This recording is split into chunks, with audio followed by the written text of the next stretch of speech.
আমার মন্দ স্বভাব জেনেও তুমি কেন চাইলে আমারে? আমার মন্দ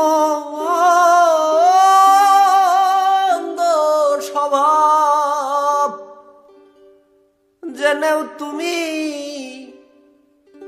কেন চাইলে আমারে?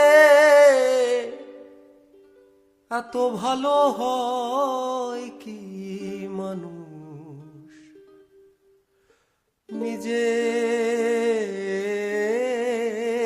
ক্ষতি করে? এত ভালো হয় কি মানুষ নিজের